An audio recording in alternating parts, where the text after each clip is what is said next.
quinto episódio da série Os Bastidores da Bíblia. Hoje vamos tratar de Eucaristia e Escrituras, o mistério de uma presença.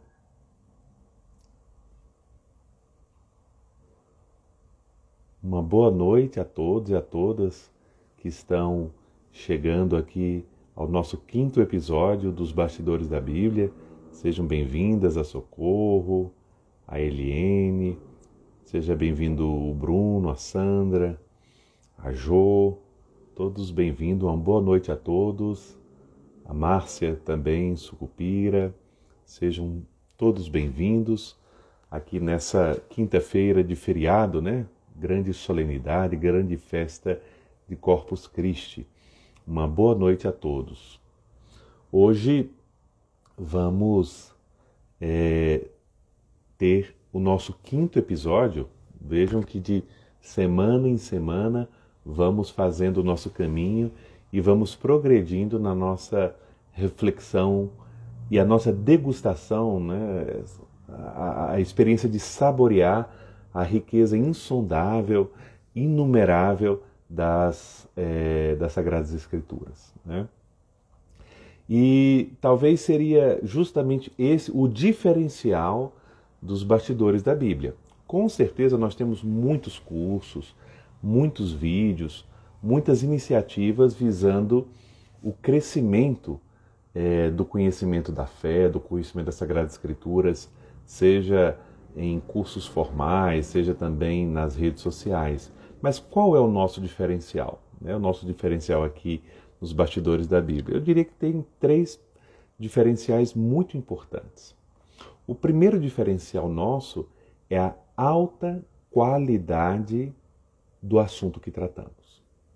Dada a importância, a grande importância da fé, das Sagradas Escrituras, eu procuro preparar aqui para vocês uma exposição que seja completa, profunda e também clara, acessível a todas as pessoas que querem compreender melhor a fé. Porque às vezes temos abordagens por aí profundas, mas que não são claras, que não são compreensíveis. Então, os bastidores da Bíblia tentam ser uma oferta de degustação bíblica. Claro que no futuro teremos cursos de aprofundamento, aí sim, cursos mais longos, cursos em que cada um de nós vai poder de fato estudar e ter um contato mais longo, profundo e acadêmico, né, com a Bíblia e com outros aspectos da fé.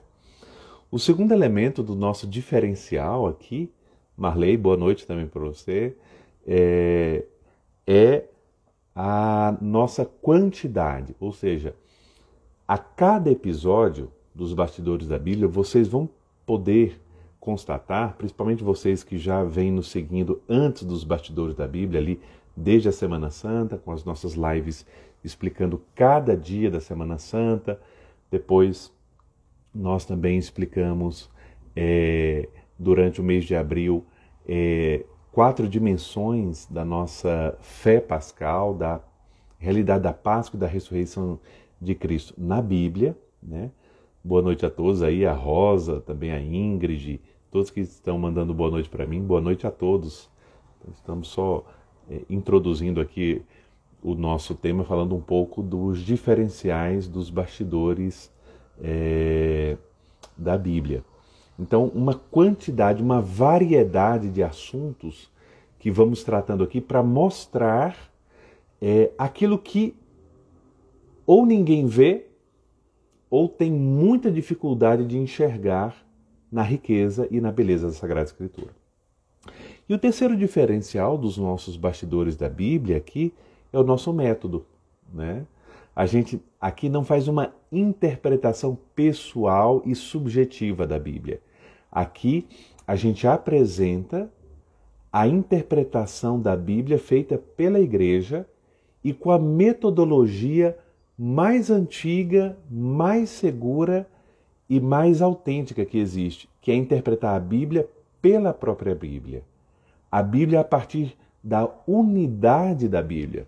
Quando nós tivermos um episódio para tratar como ler e interpretar a Bíblia, aí nós temos alguns princípios. Um deles, com certeza, é levar em conta a unidade da Bíblia, né? A unidade de todos os livros da Bíblia, porque são palavras do único Deus, a palavra de Deus, desse Deus também que se fez carne e habitou entre nós, Jesus Cristo, né? Também eu lembro a todos vocês que durante a live vocês podem ir postando aí, apertem no ícone no lado inferior do celular, do smartphone, escreva a sua dúvida, a sua pergunta, que aí no final da live eu tentarei respondê-las, tá certo? É muito importante porque às vezes a gente tem uma dúvida que nunca conseguiu perguntar, ou uma dúvida que aparece ali no momento da exposição e a gente gostaria que fosse esclarecido, ou pelo menos fosse comentado, tá certo? E também, antes de entrarmos diretamente no tema de hoje, queria lembrar a vocês sobre as lives que estão acontecendo também aos sábados, né? Então, nos sábados nós temos uma live especial que ela é transmitida não no Instagram, mas no Facebook e no YouTube, em que eu faço junto com dois padres que moram no Vaticano, em Roma, trabalham junto com o Papa Francisco. Eu faço uma live, participo de uma live junto com eles sobre a história da igreja. Essa live tem até um vídeo no meu story hoje sobre ela, né, que é pela Conexão Romana. Esse é o nome do canal do YouTube e o nome do site também, Conexão Romana. E lá nós tratamos de história da igreja. Nós já estamos no 10º episódio, né? Eu já comecei a participar dela, não desde o início, mas eu acho ali no 6º, no 7º episódio, mas eu aconselho a vocês a participarem da live e, se não puderem, depois assistirem. Está disponível no YouTube, no canal do Conexão Romana, ou no meu próprio canal também, no canal do YouTube, meu, Placimário Ferreira. Ali estão também os vídeos todos os episódios dos Bastidores da Bíblia, também esses da série católica sobre história da igreja, tá bom? Então, hoje nós vamos, porque a solenidade do Corpus Christi, a festa da Eucaristia, a festa da presença de Cristo real e substancial no sacramento da Eucaristia, nós vamos dedicar hoje a refletir um pouquinho sobre a relação da Eucaristia e da Sagrada Escritura, como elas se relacionam, né? E aqui poderíamos falar tantas coisas, é um tema riquíssimo, tanto na teologia como na história e também na teologia da liturgia, né? Então eu escolhi alguns aspectos, mas antes de começar esse tema, eu queria ler um texto muito bonito do Papa Francisco sobre a importância da palavra de Deus na nossa vida. Faz parte de uma homilia dele em janeiro, justamente no dia 24 de janeiro deste ano, em que naquele domingo celebrávamos o domingo da Palavra de Deus, e aí ele nos dá algumas dicas, algumas orientações de como viver a nossa vida do dia a dia, a nossa vida de família, de pai, de mãe, de filhos, de estudantes, de jovens, de idosos, não importa, todos nós, como viver melhor a palavra de Deus, né? A palavra de Deus. Então eu vou ler para vocês esse trecho do Papa Francisco.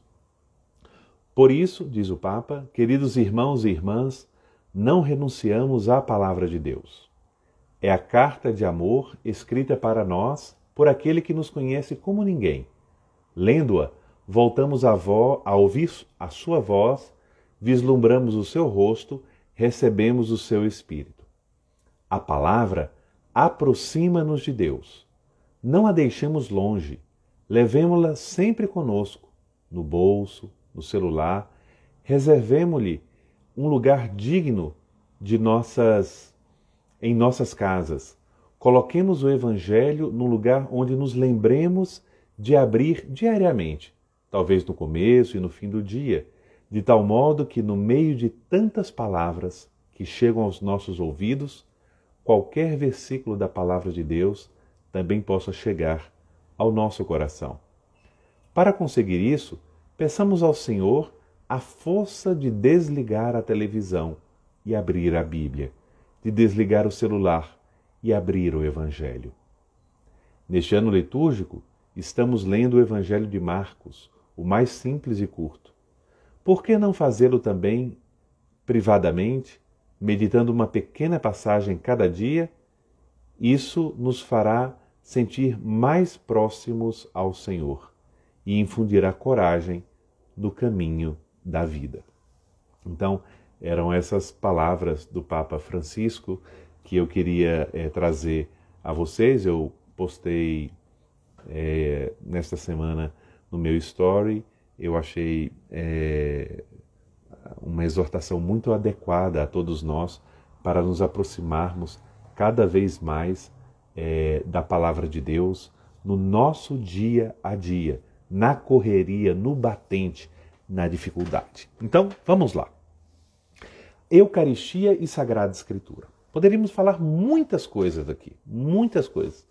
Desde o essencial, que na Eucaristia e na Palavra de Deus é o mesmo Deus que encontramos, né? É a presença de Deus, a presença de Cristo, e tratar um pouco das diferentes formas da presença de Cristo na liturgia, nos sacramentos, na Palavra de Deus. Mas eu escolhi aqui, para vocês, falar de uma coisa que nem todos conhecem bem, né? Vocês já devem ter ouvido essa expressão, a reforma litúrgica, né? A reforma litúrgica, né? Alguns tiveram essa experiência, quem é bem mais idoso, né? Me lembra aqui do meu pai também me contando. Então, aquelas pessoas que pessoalmente, ou seus pais, ou seus avós, que participavam da Santa Missa aos domingos em latim, né? que também acostumavam-se a participar da missa, o padre voltado para o crucifixo, né? Então, o povo e o sacerdote juntos, voltados para a mesma direção, né? Versum Dominum, voltado para a cruz de Cristo, voltado para a ábside, né? Do altar, né? Então, às vezes a gente ouve assim, a reforma litúrgica quando a missa era em latim, né? Como se não tivesse missa em latim hoje, né? A missa pode ser celebrada em qualquer língua, né? Inclusive a língua oficial da igreja, que é a missa, a língua latina, mas era quando só havia a missa em latim e na forma litúrgica daquela época, né? Ou também quando se fala dessa posição do altar, quando o altar era fixo na parede, né? E o povo e o sacerdote na mesma direção, voltados para o altar. Mas às vezes é uma redução. Então, quando a gente fala de reforma litúrgica, a gente está falando de algo muito maior. Nós estamos falando de uma reunião que houve em Roma, no Vaticano, de todos os bispos do mundo, chamado Concílio Vaticano II. Concílio Vaticano II, que foi o concílio ecumênico que veio depois do Concílio Vaticano I, Concílio Vaticano I do século XIX.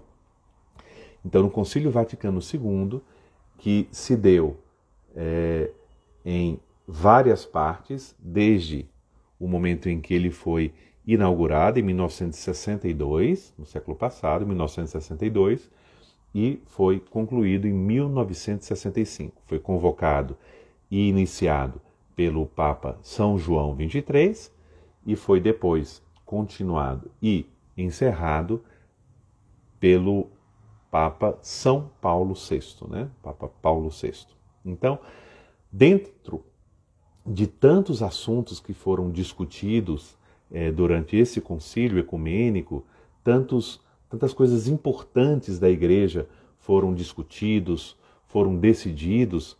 Um deles, e era um dos assuntos mais importantes, tanto que foi o primeiro documento conciliar a ser aprovado, foi o da liturgia, a reforma litúrgica, né? Tanto que nós temos essa constituição sobre a liturgia, Sacrosanctum Concilium, né? É o documento, a Sacrosanctum Concilium, que normatiza sobre a liturgia da Igreja, e foi a partir do Concílio Vaticano II que se começou esse processo de reforma litúrgica de modo mais amplo. Claro que há reformas litúrgicas, houve reforma litúrgica ao longo de toda a história da Igreja, né? A história da liturgia é uma história viva, é uma história dinâmica, mas a liturgia como nós temos hoje, por exemplo, a Santa Missa, a celebração dos sacramentos, os livros litúrgicos, fazem parte desse movimento de reforma litúrgica.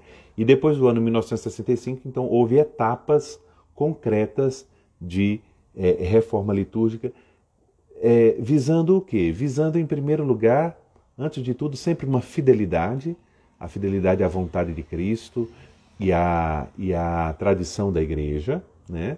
Depois, visando a uma participação ativa e viva dos fiéis na liturgia da Igreja, favorecer essa participação ativa, que a participação não fosse passiva ou fosse praticamente ausente dos fiéis. Ninguém vai assistir à Santa Missa no sentido de assistir só ver passivamente, mas vai fazer parte, vai participar da ação litúrgica. E dentro desta reforma litúrgica, né, é que eu quero destacar aquilo que na reforma litúrgica se tratou sobre a importância da Bíblia, da Palavra de Deus, a importância das Sagradas Escrituras na liturgia, né? E é aí um dos campos onde houve muitas mudanças, onde houve muitas novidades. E é sobre isso que eu quero tratar aqui hoje, porque na live de hoje vai dar para entender muita coisa da missa e da liturgia com poucos elementos que eu vou trazer aqui para vocês. Então eu gostaria que, se você pudesse agora, clicasse aí na setinha do lado inferior, comece a convidar, a partilhar essa live para as pessoas que você sabe que gostariam de saber mais sobre a liturgia, sobre a palavra de Deus, sobre as leituras da missa, como entender melhor as leituras da missa, como são organizadas. Então comece agora a partilhar para a gente aumentar o número de pessoas que participem da nossa live. E essa reforma litúrgica, o que acontece? Ela veio para ajudar tanto os fiéis como os pastores, ou seja, os bispos e os sacerdotes, os presbíteros, os padres, a celebrarem melhor a Sagrada Liturgia e, celebrando melhor, aumentar, assim mesmo, o amor que se tem por Cristo, né? Que se tem por Cristo. Então a liturgia, ela cria essa relação mais íntima nossa com o Senhor. E o que é que eu vou fazer aqui hoje, então, com vocês? Eu vou tratar de três orientações, poderíamos chamar de orientações-chave, que modelaram a liturgia no modo que nós temos hoje. Três orientações sobre a liturgia e a palavra de Deus que são importantíssimas. Por exemplo, se a gente não entender essas três orientações, esses três princípios, essas três diretrizes litúrgicas, a pessoa não capta bem a missa. Ela não entende o que está acontecendo. Ela não entende o porquê aquela leitura ou aquela outra, porque a missa na semana é assim, aí foi no domingo mudou. Então, são algumas diretrizes da liturgia da Igreja que nos ajudam a entender e assim a participar melhor. E assim a tirar mais fruto da palavra de Deus que é proclamada tanto na missa como nas outras celebrações dos sacramentos. Então, qual é a primeira orientação-chave da reforma litúrgica para a liturgia em geral? A reforma litúrgica, então, quis restaurar uma leitura da Sagrada Escritura. Em toda a liturgia, não só na missa. Restaurar uma leitura da Sagrada Escritura mais abundante, com maior número maior número de textos, maior número de passagens bíblicas, mais variada, então que fosse do Novo e do Antigo Testamento. Do Novo Testamento não fosse só os evangelhos, mas fossem as cartas de Paulo, fossem as cartas apostólicas, fossem também do livro do Apocalipse. O Antigo Testamento não fosse só os Salmos, fosse dos livros históricos, livros proféticos, os livros sapienciais, né? E também mais adaptada, né? Mais adaptada, ou seja, saber fazer uma seleção do que é de mais importante da Sagrada Escritura. Então, a primeira orientação foi essa, né? Dada pelo Concílio Vaticano II. Oferecer aos fiéis uma leitura mais abundante, mais variada e mais adaptada. Então, essa orientação fazia parte de uma decisão prática. A partir daí, começou-se a elaboração dos lecionários. Não sei se você sabe o que é um lecionário, principalmente aquelas pessoas que trabalham, que ajudam, que colaboram nas equipes de liturgia sabem. O lecionário é um livro maior, ou às vezes um pouco menor, que se usa nas celebrações da missa e dos outros sacramentos. Esse livro é onde se encontram as leituras da Sagrada Escritura, né? Então, na missa nós temos o lecionário. Na missa nós temos 2 livros importantes.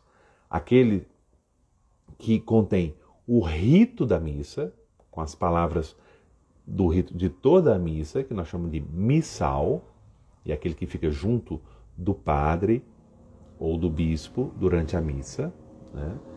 E depois o lecionário, né? Que é o livro que fica sobre a mesa da palavra, sobre o ambão, com as leituras a serem feitas ao longo da celebração, as leituras da palavra de Deus, as leituras da Sagrada Escritura. Então, essa orientação de oferecer uma leitura mais ampla, mais variada e mais adaptada, então levou à elaboração dos lecionários, né? E aí é que se fez uma comissão de especialistas para trabalharem nisso e fazer a escolha de uma grande quantidade de textos bíblicos, os mais importantes, distribuí-los ao longo do ano litúrgico, né, das celebrações do ano litúrgico, aqueles textos que são mais adequados para o Advento. Se vocês notarem, no Advento tem muito, na primeira leitura do profeta Isaías, principalmente os oráculos proféticos de messiânicos, né, de anúncio da vinda do Messias. Depois aqueles mais adequados ao tempo do Natal, ao tempo da Quaresma, da Páscoa, ao tempo ordinário, ao tempo comum, aqueles que são mais os textos bíblicos adequados à celebração dos santos, né, as festas litúrgicas. Basta ver, hoje nós temos a solenidade do Corpus Christi, então são leituras escolhidas com a temática, com o assunto específico em relação ao mistério que está sendo celebrado naquele dia, né? Tá certo? Então isso é muito importante entender. E o que é que acontece? Vou dar um exemplo. Antes da reforma litúrgica, ou então antes do ano 1965, não havia essa quantidade de leituras na missa. As leituras eram reduzidas, eram poucas. Eu não vou aqui entrar em detalhes para estudarmos o antigo rito, mas os fiéis quase não escutavam passagens do Antigo Testamento nos domingos, por exemplo, né? Eram mais uma ou outra passagem dos Evangelhos, de uma epístola paulina, e se resumia um pouco a isso, né? Um pouco a isso. Então, o que se quis foi enriquecer o acesso dos fiéis, o acesso de todos nós à riqueza, aumentar o acesso à riqueza das Sagradas Escrituras. Essa é uma grande mudança. E nós temos que dar muitas graças a Deus, como dizia o Papa João Paulo II, pela reforma litúrgica, né? Existe até um texto e um discurso muito bonito do Papa Bento XVI sobre a tudo aquilo que devemos agradecer a Deus pela reforma litúrgica, né? Então, porque temos uma liturgia muito mais rica, muito como poderia dizer, muito mais ampla, né? O acesso que temos à Sagrada Escritura, né? Então, esse é interessante. E aqui eu queria explicar uma coisa que algumas pessoas sabem, mas em geral há muita confusão sobre esse assunto. Então eu queria explicar como se dá essa coerência dos textos bíblicos na liturgia da missa, né? Antes de tudo, para a gente entender bem a celebração da missa, então nós temos que saber que as leituras da missa, elas têm dois esquemas. Um esquema que a gente poderia chamar esquema dominical, então para as missas de domingo, né? E esquema ferial, que é esquema para as missas de semana, dos dias de semana, de segunda a sábado pela manhã, né? Então, no esquema dominical, as leituras de domingo, elas são divididas em 3 anos, em 3 anos temáticos. A gente chama esses anos de ano A, ano B e ano C. Então, cada ano em que vivemos, cada ano civil, cada ano litúrgico, nós estamos no ano A, B ou C. No ano A, sempre os evangelhos são, em sua grande maioria, do evangelista Mateus. Os evangelhos da missa, né? No ano B, do evangelista Marcos, né? Nós estamos, o ano 2021 é o ano B, evangelista Marcos. Então, quase sempre é o evangelho de Marcos, ainda mais porque o evangelho de Marcos é mais curto, então algumas vezes entra também o evangelho de João, por exemplo.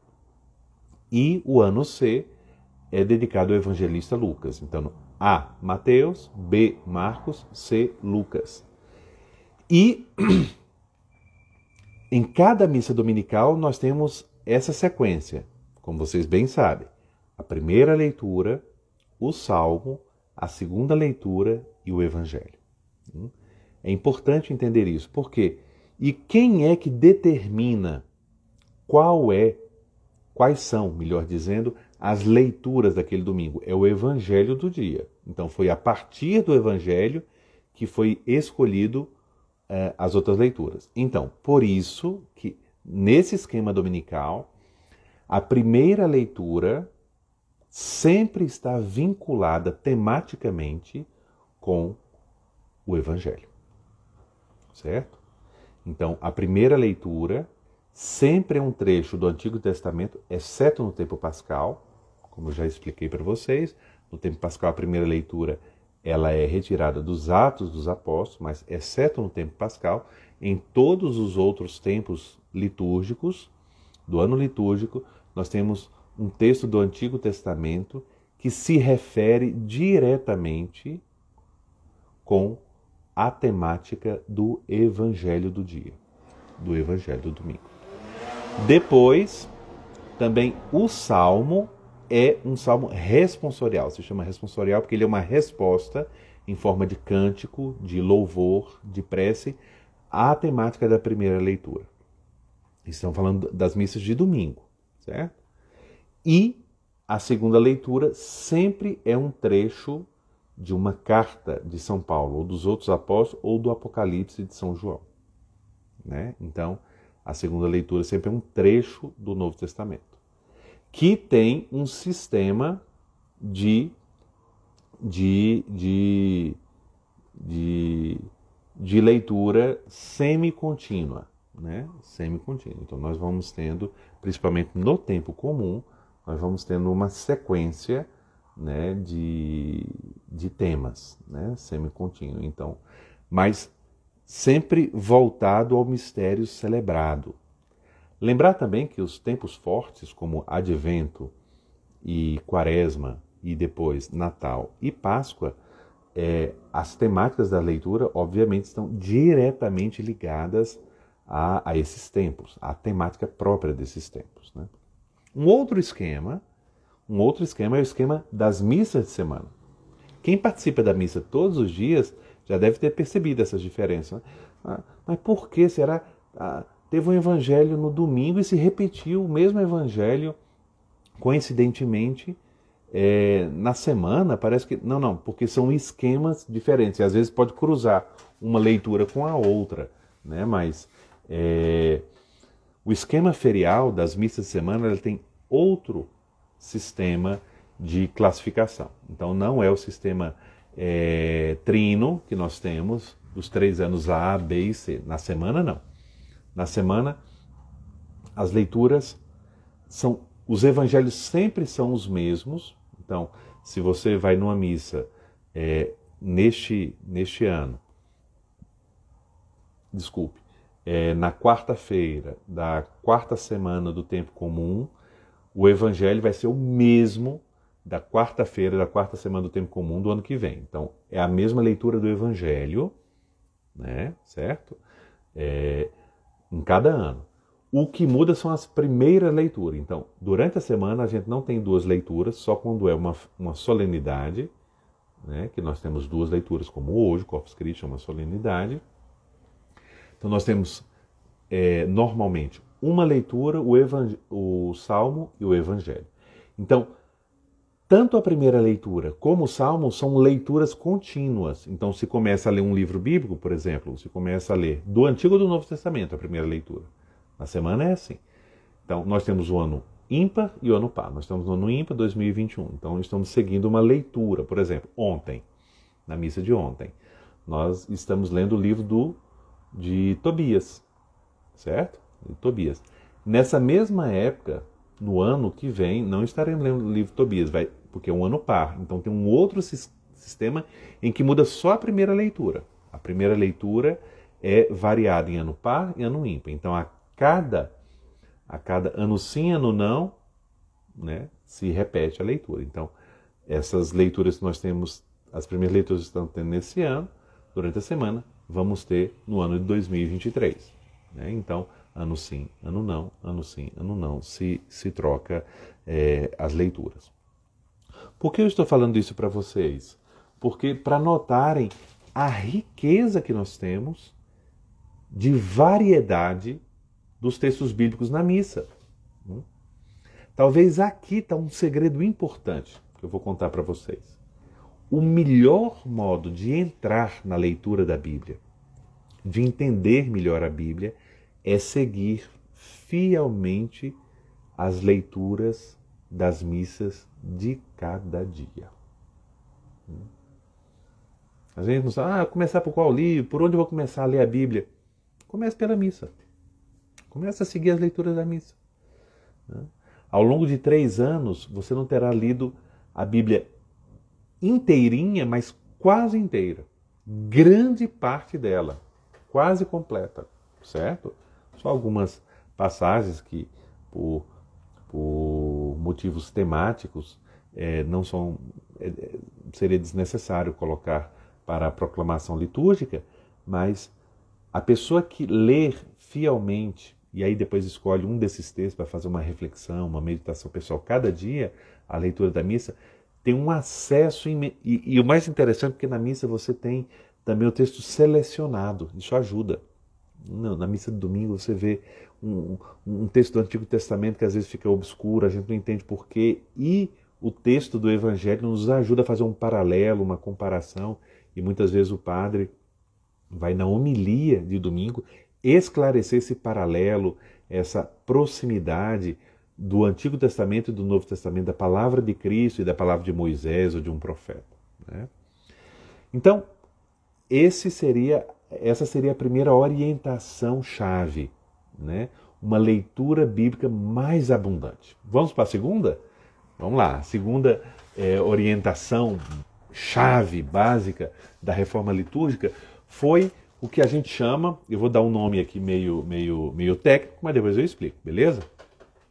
A dimensão dialógica da palavra de Deus. Né? A palavra de Deus não é uma palavra taxativa, no sentido que Deus fala para a gente ficar calado. Deus fala para a gente baixar a cabeça. Não.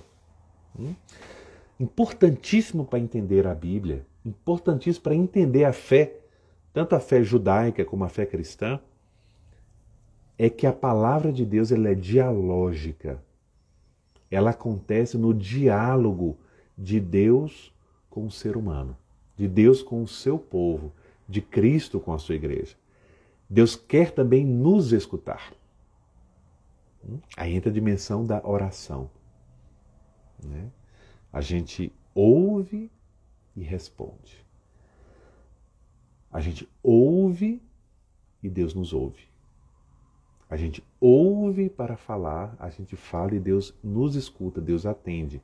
Então, uma das características da fé em Deus é que Deus que é Pai e é um Deus que escuta o seu povo, que ouve o clamor, o louvor, o pranto, a tristeza, a alegria, a confiança do seu povo.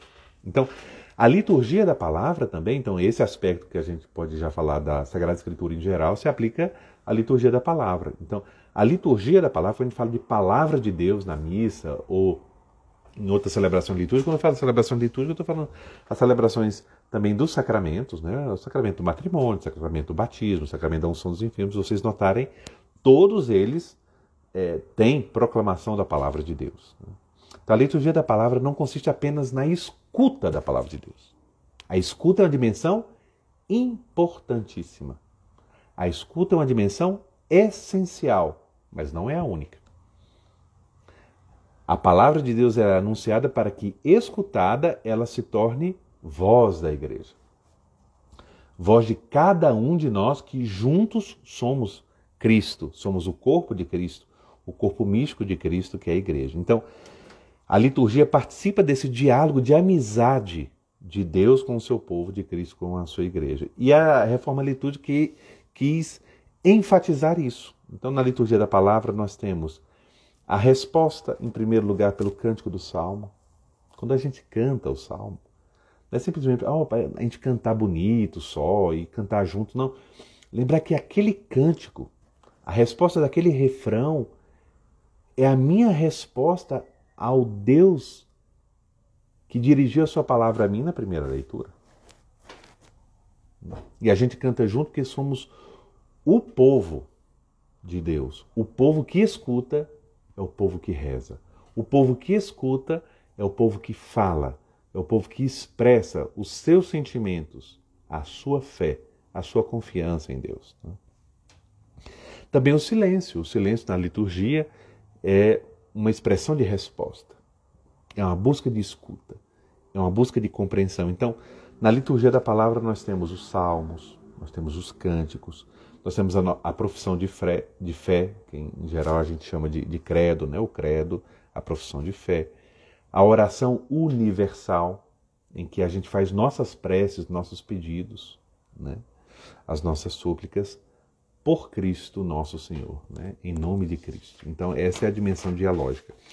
E depois, eu falei que ia tratar de três orientações-chave. Nós já fizemos duas, né? Então a leitura abundante da Sagrada Escritura e a dimensão dialógica. E agora a terceira, para mim, é a central. Por isso eu queria que vocês prestassem bem atenção e gravassem bem isso aqui. É o princípio que eu chamo o princípio das duas mesas. As duas mesas. Essa orientação litúrgica ela é importantíssima. Tanto saber, entender para celebrar melhor, para participar bem das celebrações litúrgicas. Então, quando a gente entra, o que mais impressiona numa igreja católica, quando a gente entra na disposição arquitetônica da igreja, são dois elementos essenciais que tem que ter no que a gente chama de presbyterium, né? O lugar onde ficam os presbíteros, o presbitério, a parte mais elevada, junto à ábside da igreja. São dois elementos, são duas mesas que devem ter. E são duas mesas sagradas, importantíssimas. É a mesa da palavra, que nós chamamos de ambão, não é púlpito, é ambão, e a mesa do altar. Duas mesas, ambão e altar. Para entender bem essas disposições de arquitetura litúrgica, vale a pena lembrar uma coisa importante da nossa fé. Cristo, quando a gente fala de Cristo, de Jesus Cristo, nós atribuímos a Cristo três títulos para entender bem quem é Cristo e a sua missão e depois entender quem é a igreja, quem somos cada um de nós e depois quem é o sacerdote, quem é o bispo, cada vocação de cada um de nós. Então, a gente fala que Cristo é sacerdote, profeta e rei. Jesus Cristo é sacerdote porque nos santifica, porque é pelo seu sacrifício na cruz que somos redimidos, que somos salvos. Jesus Cristo é profeta porque ele anuncia a palavra de Deus. E não só anuncia, porque ele mesmo é a palavra que ele anuncia. Ele ensina, ele é profeta, ele é mestre. Né? E o terceiro título, Jesus é rei. Nós temos até uma festa litúrgica, né, sobre esse título. Cristo, rei do universo, que é a última celebração do ano litúrgico. Então é rei no sentido de pastor, aquele que governa, que conduz, que apacenta. Né? E para cada um desses títulos, nós temos na igreja, para cada um desses títulos, um elemento arquitetônico. Então, para Cristo sacerdote é o altar. O altar simboliza Cristo sacerdote, Cristo que oferece o sacrifício da Eucaristia. Cristo profeta, Cristo mestre, temos o ambão, a mesa da palavra, a palavra de Deus que nos ensina, que nos orienta, que nos ilumina. E depois a cadeira presidencial, ou cátedra, a cadeira que se senta somente o sacerdote, aquele que preside a celebração eucarística. Né? Então é Cristo rei, Cristo pastor do seu povo. Né? Quando tem um bispo, vocês veem que o bispo segura um báculo, né, que significa a sua missão de pastor, de conduzir as ovelhas. Né? Então, esses três elementos, Cristo, sacerdote, profeta e rei, se apresentam na arquitetura do espaço litúrgico, né? Do espaço litúrgico, no altar, no ambão e na cátedra. Por isso aqui aparece o tema das duas mesas. Então, qual é a mesa mais importante? Né? Qual é a mesa central, né, no espaço litúrgico? É o altar. É o altar. É no altar que acontece o sacrifício sacramental de Cristo. É no altar que se renova o sacramento do sacrifício de Cristo da cruz e da sua ressurreição. É no altar que acontece o maior milagre do mundo. Pelas palavras do sacerdote, que repete as palavras de Cristo, por uma ação específica do Espírito Santo, o pão deixa de ser pão e se torna corpo de Cristo, o vinho deixa de ser vinho e se torna sangue de Cristo, os sinais do pão e do vinho, essa presença real e substancial de Cristo, que é isso que estamos celebrando hoje na solenidade Corpus Christi, Corpus Christi, corpo de Cristo. É isso que o sacerdote nos diz no momento da comunhão. Levanta a hóstia consagrada e diz Corpus Christi, corpo de Cristo. E nós respondemos com a certeza da fé, amém. Amém. Depois, nós temos a segunda mesa, igualmente importante na sua vinculação, sozinha, não, unida ao altar, que é o ambão. O ambão deve ser tratado com maior respeito por nós. A presença de Cristo na palavra não é uma presença substancial, porque a presença de Cristo não é no livro. O livro é o instrumento de proclamação de uma palavra que é viva e que chega aos nossos corações, passando pelos nossos ouvidos, pela ação do Espírito Santo. Aí que a gente fala de sacramentalidade da palavra de Deus. Então o ambão é o lugar da proclamação da palavra de Deus, das leituras, o cântico dos salmos, da oração do povo de Deus, a oração dos fiéis. Né? Então, se notarmos bem, é Cristo presente na palavra, no ambão, é Cristo presente na Eucaristia. É Cristo que é o pão da vida, é o Cristo que é a palavra da vida. É Cristo que é a palavra que ilumina, é Cristo que é a palavra que é pão que alimenta. Então, a liturgia da palavra na missa, ela não é uma mera preparação para o sacramento que vai acontecer. Não, vamos fazer a liturgia. Não. A liturgia da palavra tem que ser feita devidamente. Ela é parte integral da Santa Missa. É a parte integral do culto. Né? O Cristo está presente em sua igreja, diz um dos documentos do Vaticano II, quando se leem as Sagradas Escrituras. É Ele que fala e ensina. Quem é que não lembra aqui da passagem dos discípulos de Emaús? Você lembra quando a gente comentou no mês de abril, aquele trecho dos discípulos de Emaús, eu falava que naquele trecho também havia os elementos essenciais da Santa Missa.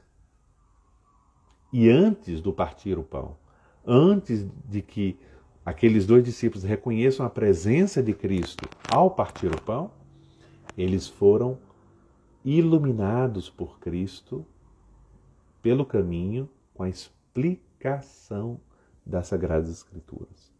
Jesus comenta as Escrituras para eles, mostrando tudo aquilo que dizia a respeito a eles. Então, isso é muito importante. Esse é um dos temas centrais da reforma litúrgica, para entendermos a lógica da missa, a lógica da união entre liturgia da palavra e liturgia eucarística.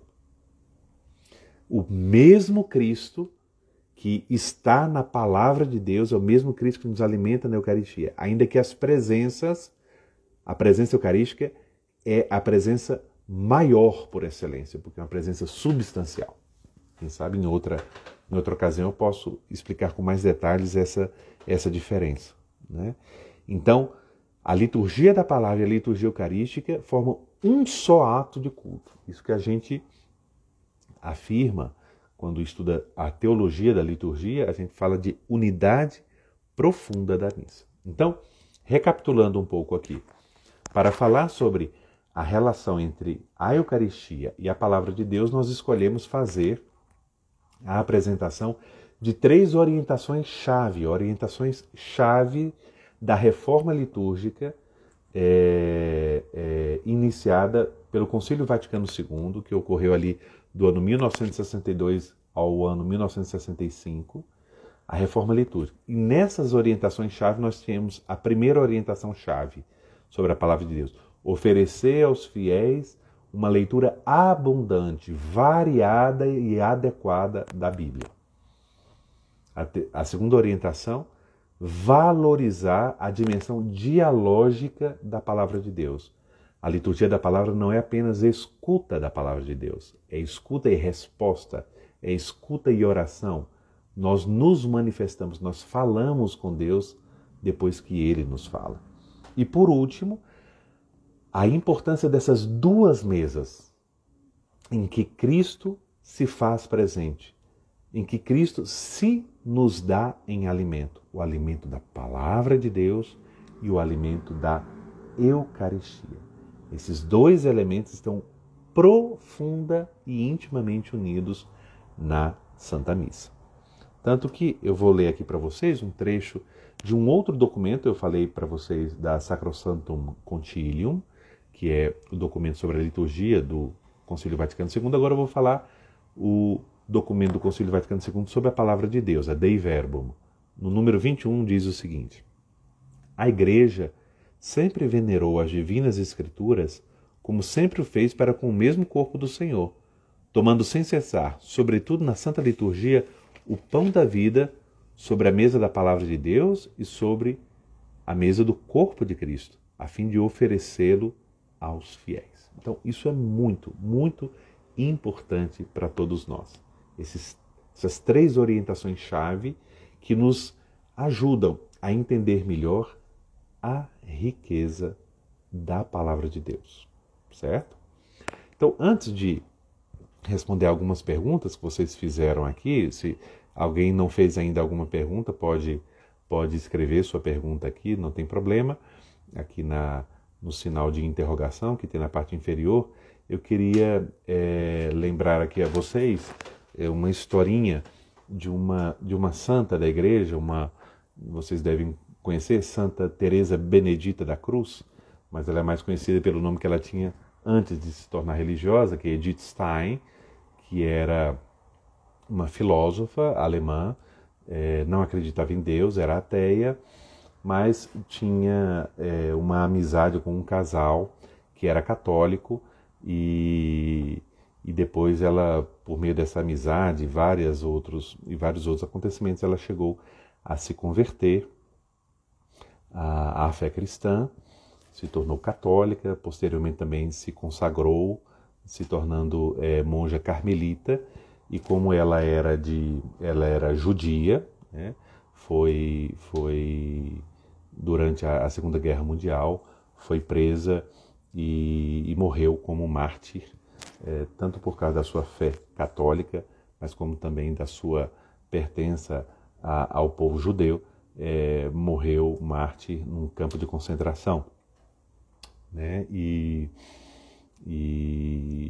a história da vida dela é muito interessante, de Edith Stein, mas ela conta que, ainda quando não era cristã, ela andava pelas ruas da cidade com uma amiga dela e estava curiosa de ver algumas igrejas no seu aspecto arquitetônico, entrava nas igrejas para ver os vitrais, para ver o estilo da igreja, se é estilo gótico, se é estilo românico, e isso. E ela conta que uma vez, ela, curiosa, dentro de uma igreja, vendo alguns detalhes arquitetônicos, ela ficou impressionada por uma senhora que entrou na igreja, uma senhora simples, uma dona de casa, trazia nas mãos algumas sacolas de compra, vinha do mercado, e ela entrou, né, pela nave da igreja, foi até a frente, se ajoelhou ali no genuflexório, num dos bancos da igreja, ficou um tempo rezando, quem sabe uns 3, 5 minutos, né? E depois saiu e foi embora. Aquilo marcou ela porque ela começou a pensar, olha, mas nessa igreja tem algo diferente. A igreja está vazia, não tem nenhum culto, nenhuma celebração. Visivelmente não tinha ninguém.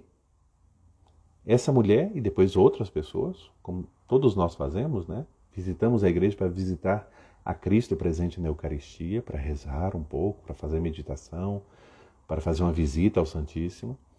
E aquilo tocou ela, ela disse assim, mas então quer dizer que aqui tem alguém. Ninguém vai fazer compra no mercado e vem passar numa igreja vazia se aqui não houvesse uma presença. Por isso, a nossa ideia hoje era mostrar essa relação entre a palavra de Deus e a Eucaristia como um mistério de uma presença. Essa presença de Cristo, ressuscitado, vivo, que nos fala e que nos alimenta, tanto na palavra de Deus como na Eucaristia. Tá bom? Vamos então ver algumas perguntas que vocês colocaram aqui. Eu agradeço já desde já. Nós temos 3 perguntas.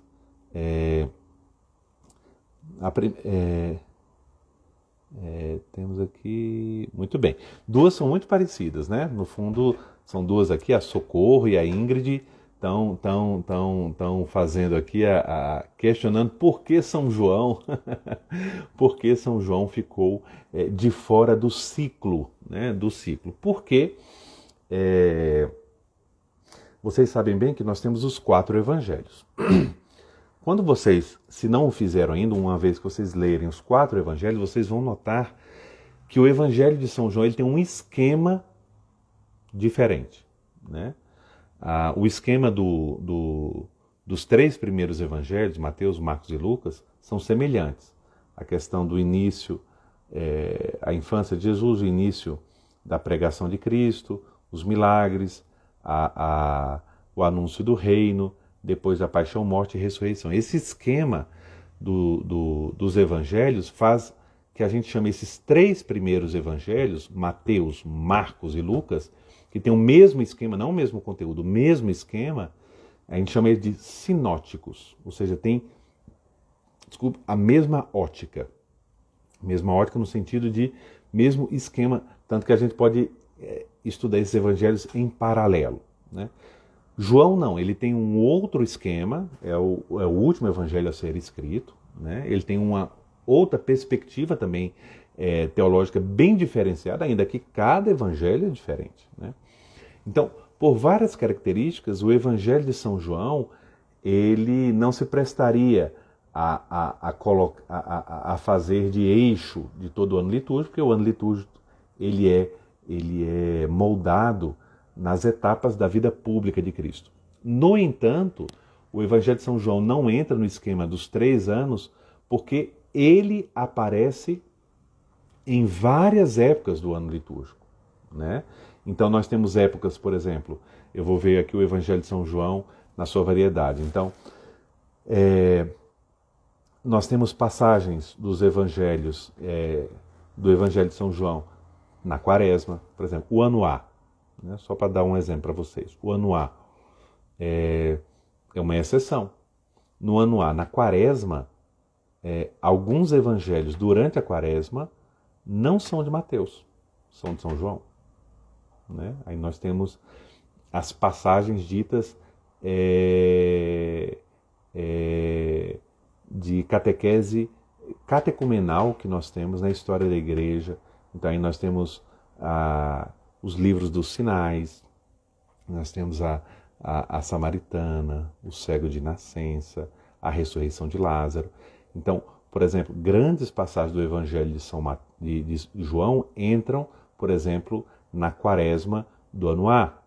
Depois nós temos, durante o tempo de Páscoa, muitos dos textos, tanto durante a semana como nos domingos, são também de São João, né? Nas aparições do ressuscitado.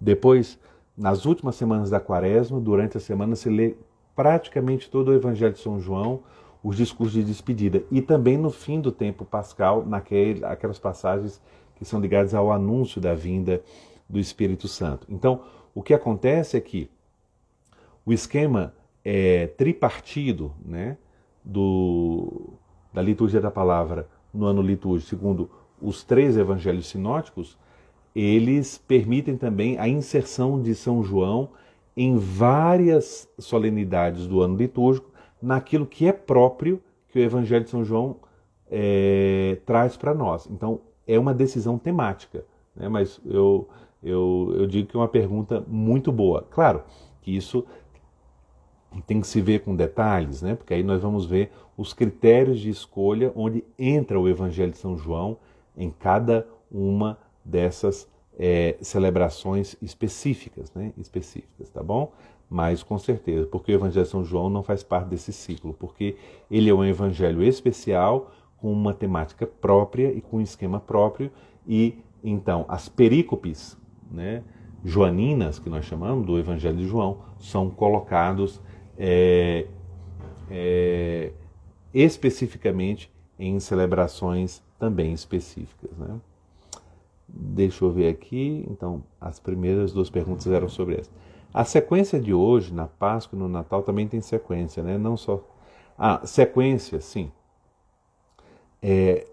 As sequências são hinos antigos, né? Antigos que eu digo no bom sentido, antigos são tradicionais da igreja, que fazem parte da liturgia da igreja e que são composições poéticas de alto valor espiritual e bíblico. Então nós temos uma sequência no domingo de Páscoa, né? Então, temos sequência de Pentecostes, né? No domingo de Pentecostes. A sequência de hoje, ela é facultativa, ela não é obrigatória, né? Certo? Então temos a sequência de hoje e temos também uma sequência, como poderíamos dizer, também facultativa na festa de Nossa Senhora das Dores, o Stabat Mater. Não me lembro mais de outras sequências na nossa liturgia atual. Claro que há várias sequências para várias festas litúrgicas, mas que com a reforma litúrgica foram um pouco suprimidas de acordo com a importância e a conveniência, tá certo? Depois tem uma pergunta, deixa eu ver aqui. Vamos lá, uma próxima pergunta, eu acho que também muito interessante. Existe alguma relação entre a liturgia das horas com a liturgia da missa? Como e quando surge a liturgia das horas? Ó, isso aqui seria um curso, tá? Mas aqui eu vou dar só fazer alguma consideração. Então, a liturgia das horas, ela faz parte da liturgia. Ela é a liturgia oficial da igreja, certo? Então, é a oração que surge desde o Antigo Testamento. Os apóstolos, se vocês notarem nos Atos dos Apóstolos, a gente vai ver que os apóstolos, se fala que iam em alguns horários para rezar os salmos, por exemplo, no templo, né? Então, esse costume de rezar os salmos ao longo dos dias, isso vem desde o início da igreja até hoje. Então, essa é a origem da liturgia das horas. A pessoa aqui, a Esther, nos pergunta como ela surgiu. Então, tem vários livros que vocês podem ler para ver um pouco a história da liturgia das horas. É muito interessante. E ela tem uma relação com a missa, por quê? Porque ela enriquece a nossa celebração da missa. Então, a liturgia das horas ela pode ser recitada individualmente, ela pode ser recitada, e essa é a parte mais importante, comunitariamente, né? Em liturgia. Por exemplo, tem paróquias que eu conheço, inclusive de um padre amigo meu, por exemplo, em Goiânia, em que ele reza as laudes de manhã com os fiéis na igreja antes da missa. Pode-se rezar também as laudes ou as vésperas dentro da missa, né? É a oração em que todos os sacerdotes e diáconos, religiosos e religiosas da igreja, têm como missão rezar todos os dias em prol de toda a igreja no mundo inteiro, né? Mas não é só a oração de padres e bispos e monges, não. Qualquer pessoa, qualquer um de nós leigos, podemos rezar. Eu rezo todos os dias desde que eu era adolescente. É algo que nos ensina a rezar, que nos ensina a riqueza da palavra de Deus e que dá palavras à nossa oração. Quantas vezes a gente quer rezar, quantas vezes a gente quer falar com Deus e não sabe como falar. A liturgia das horas nos ensina. E hoje também temos essa facilidade de, pelos meios eletrônicos, nós temos sites com a liturgia das horas de cada dia, nós temos aplicativos, né? O aplicativo em português, Liturgia das Horas, com toda a liturgia das horas, né? Então é um tema muito importante. Acho que valeria a gente falar um pouco sobre a liturgia das horas detalhadamente mais à frente, né? Então, o João Bosco está falando aqui justamente o aplicativo iLiturgia, né? Que é o aplicativo em português do Brasil, né? Então é muito importante e é uma oração recheada, né? Recheada da palavra de Deus. Sempre de manhã e de tarde nós temos um início. A gente sempre começa com o versículo: Vinde, ó Deus, em meu auxílio, socorrei-me sem demora. Reza o Glória, tem um hino que pode ser recitado ou cantado. Aí começa a salmodia, que são 3 salmos, né? E depois tem uma breve leitura bíblica, tem um responsório, sempre a dimensão dialógica de que falamos hoje. Um cântico evangélico, de manhã é o cântico de Zacarias, à tarde, como eu falei para vocês na vez passada, é o cântico de Maria, né, o Magnífica. Depois termina com umas preces, o Pai Nosso e a oração final. As 2 orações principais, a da manhã, chamamos laudes, e a do final da tarde ou início da noite, que nós chamamos de vésperas. E depois tem a oração de antes de dormir, as completas. Tem uma com uma meditação mais ampla da palavra de Deus, que é o hino, 3 salmos, uma leitura da palavra de Deus e uma leitura de um santo ou um padre da igreja.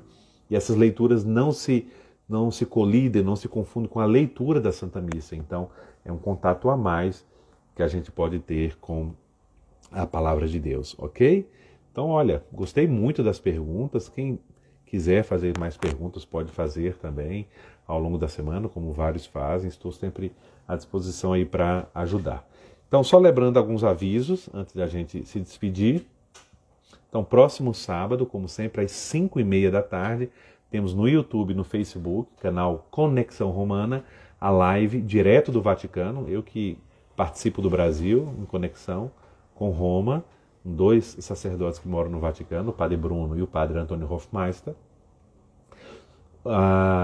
Uma live sobre a história da igreja. Estamos ali com os últimos passos de São Paulo. São Paulo que chega a Jerusalém, e é ali que ele vai ser preso, vai começar todo o processo de prisão, a ida de São Paulo até Roma, onde ele vai dar o seu testemunho final, né? Vai morrer mártir de Cristo. Então, sábado às 5h30 da tarde, no YouTube Conexão Romana. E na próxima quinta-feira, teremos, como todas as quinta-feiras, como hoje, uma nova live, um novo episódio dos Bastidores da Bíblia. E nós vamos refletir sobre um tema importantíssimo. Eu diria que quem não entende isso, entende pouca coisa da Bíblia. Sem entender esse tema, a gente tem muita dificuldade de entender várias passagens bíblicas e até de entender a espiritualidade cristã, a nossa relação com Deus e a nossa relação com os irmãos. É o tema do coração. Como entender o sentido bíblico do coração. O que é o coração na Bíblia? Nós vamos nos dedicar um pouco a isso. Por quê? Porque vai ser na quinta-feira, véspera da festa, da solenidade, do Sagrado Coração de Jesus. Então, na sexta da semana que vem é a solenidade do Sagrado Coração de Jesus. Então, na quinta-feira, nós vamos refletir um pouco sobre o sentido bíblico do termo coração. Tanto no Antigo Testamento como no Novo Testamento, vamos dar um pouco um passeio, né, uma viagem pela Bíblia para entendermos bem quando se fala de coração na Bíblia, nós estamos falando de quê? Tá bom? Então, olha, muito obrigado pela presença de vocês. Eu gostaria de pedir um favor a você. Você que participou hoje da live, que você gostou, logo que eu postar o vídeo dela, partilhe com seus amigos. Durante toda essa semana, as pessoas podem assistir tranquilamente essa live que nós tivemos aqui para aprofundar, para entender melhor e para se aproximar, fazendo da Bíblia a nossa casa, onde a gente mora mesmo, na Palavra de Deus, e que a Palavra de Deus seja de verdade para cada um de nós, luz para os nossos passos. Tá certo? Então, até mais, até sábado, até quinta-feira que vem, estamos juntos e que o Senhor abençoe a todos nós. Uma boa noite a todos vocês.